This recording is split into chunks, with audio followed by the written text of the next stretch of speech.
పుష్ప సినిమాని నేను ఇంటర్నెట్‌లో లీక్ చేస్తా అని ఒక ఆడియో వైరల్ అయిపోయింది నిన్న, మొన్న. అన్ని టీవీ ఛానల్స్‌లో దాన్ని వేశారు. వాడెవడో మాట్లాడుతున్నాడనమాట. నేను ఖచ్చితంగా దీన్ని 1 గంట షో, 4 గంటల షో, 10 గంటల షోకి లైవ్ ఇస్తాను. వీపీఎన్‌లు మారుస్తాను. ఇంకేదో యూపీఐ ఐడీలు మారుస్తాను. నా పిండాకుడు ఏదో చేసేస్తాను అని ఏదో అన్నాడు. ఆ వాగిన వాగుడు కాస్త అన్ని మీడియాల్లో సర్క్యులేట్ అయ్యింది. అందరూ విన్నారు. బానే ఉంది. బావుంది. వాయిస్ కూడా చాలా బావుంది. ఇక అసలు విషయానికొస్తే, ఎప్పుడో ఏదో సినిమా విషయంలో ఎవరి గురించో రామ్ గోపాల్ వర్మ గారు కామెంట్ చేశారు, కించపరిచారు అని. అసలు ఆ అంశంలో ఎవరైతే ఉన్నారో వాళ్ళ మనోభావాలు కూడా దెబ్బతినకుండా, అప్పుడు కోమాలోకి వెళ్ళినోడెవడో బోడిలింగం నిన్నగాక మొన్న కోమాలోంచి బయటకొచ్చి ఇలా చూసి, ఓ మై గాడ్, నా ఆత్మాభిమానం దెబ్బతినింది, నా మనోభావం దెబ్బతినింది, నేను ప్రార్థించే ఒక మనిషిని ఇతను కించపరిచాడు అని చెప్పి కేసు పెడితే, ఎన్ని బృందాలు బాబోయ్, బృందాలే బృందాలు. అసలు ఒక ఆల్ఖైదా ఉగ్రవాదిని కూడా పట్టుకోవడానికి ఇన్ని బృందాలు రావేమో నన్ను అడిగితే.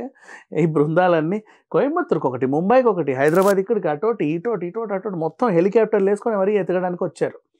విషయం అది. ఏది రామ్ గోపాల్ వర్మ ఎక్కడ పలానా అద్భుతమైన మనిషి మనోభావం దెబ్బతినింది, ఆ మనోభావం దేశానికే మనోభావం లాంటిది.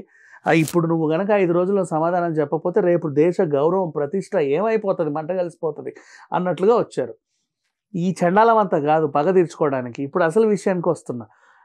ఒక మనిషి నేను ఈ సినిమాని పైరసీ చేస్తాను అని చెబితే, పైరసీ మన దగ్గర నేరం, పైరసీ చట్టం కూడా ఉంది. దాన్ని కాపాడుకోవాల్సిన బాధ్యత సినిమాటోగ్రఫీ మంత్రులకు ఉంది. ఆ సినిమాటోగ్రఫీ మంత్రి చెప్పు చేతల్లో పెట్టుకున్నటువంటి డిప్యూటీ సీఎం వాళ్ళ ఇది కూడా ఉంటుంది, రెస్పాన్సిబిలిటీ. ఎవరు స్పందించాలా? ఇప్పటిదాకా 3 రోజుల నుంచి వైరల్ అవుతుంది. ఒక ప్రెస్ మీట్ పెట్టి ఎవడైనా సరే సినిమాలను పైరసీ చేస్తే ఊరుకునేది లేదు, తలలు తీసేస్తా, నరికేస్తా అని ఎలక్షన్ల ముందు సభలో పెట్టడం, మాట్లాడడం కాకుండా ఈ టైంలో ఇట్లాంటివన్నీ ఉపయోగిస్తే నిజంగా బాగుండేది. సీరియస్లీ సినిమాని పైరసీ చేస్తాను ఒక డైరెక్ట్గా ఇంటర్నెట్లో వాయిస్ వదిలితే దాన్ని అందరూ ఆనందిస్తా అని వింటున్నారే కానీ, ఒక్కడైనా దాని గురించి మాట్లాడారా? ఒక రాజకీయ నాయకుడు మాట్లాడారా? ఒక సినిమాటోగ్రఫీ మంత్రులు మాట్లాడారా? సినిమాకి సంబంధించి రెస్పాన్సిబిలిటీ ఉన్న సినీ రాజకీయ ప్రముఖులు ఎవరైనా మాట్లాడారా? No, nothing else. కానీ అసలు సంబంధమే లేని ఇష్యూలో విచిత్రమైన పిచ్చి కేసులు పెట్టేసి మనుషుల్ని మొత్తం హెలికాప్టర్లు వేసుకొని మరీ ఎతికేస్తున్నారు. ఎక్కడున్నాడు అని చెప్పేసి. వీడిని కదా వెతకాలి. సో ఇప్పుడు ఏంటి, పైరసీ. అండ్ ఇంకోటి, సరే పైరసీ చేస్తారు కానీ ఎవడో చెప్పాడు మొత్తానికి చేస్తామని. ఫ్యాన్స్ అయితే ఊరుకోరు కదా. ఫస్ట్ డే ఫస్ట్ షో మీరే కాదు, ఫ్యాన్స్ కూడా ఉంటారు. చుట్టుపక్కల ఎవరైనా సరే పుష్ప సినిమాలో ఫోన్లు పట్టుకొని కనిపిస్తే మాత్రం నిషేధించండి, ఫ్యాన్స్ ఎవరున్నా సరే. ఎందుకంటే థియేటర్ యాజమాన్యం ఇలాంటి పనులు చేయలేరు. ఎందుకంటే వాళ్ళ రూల్స్కి విరుద్ధమే ఏంటో నాకు తెలియదు, వాళ్ళు ఎప్పుడూ చేయట్లా.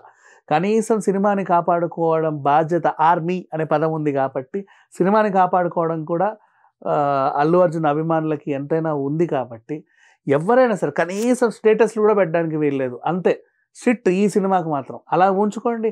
ఎవరు తీస్తాడు ప్రైవసీ? చూడండి, మీరు ఎవరూ తీయలేరు ప్రైవసీ. మీరు పక్కన ఉన్న వాళ్ళే తీస్తారు. పక్కన వాళ్ళకి 32 పళ్ళు రాలగొట్టండి, ఎవడు తీస్తాడు పైరసీ తీసేవాడిని తీసుకెళ్ళి అప్పటికప్పుడు ఎవడైనా సరే ఫోన్లో రికార్డింగ్లు చేస్తే దగ్గరలో ఉన్న పోలీస్ స్టేషన్లోకి తీసుకెళ్ళి వాడి మీద కంప్లైంట్, ఎఫ్ఐఆర్ రేస్ చేసి వాళ్ళకి అప్పచెప్పండి, లేదా కానిస్టేబుల్కి ఫోన్ చేయండి, వాళ్ళు వచ్చి పట్టుకుపోతారు.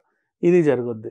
సో సినిమాని కాపాడుకోవడం మన బాధ్యత కూడా. ప్రతిదానికి ప్రభుత్వమే రావాలి, ఇది రావాలి, అది రావాలని మనం చెప్పడం కాదు, మన బాధ్యత కూడా ఉంటుంది కాబట్టి మన వంతు సహాయం కూడా మనం చేయాలి. Thank you so much.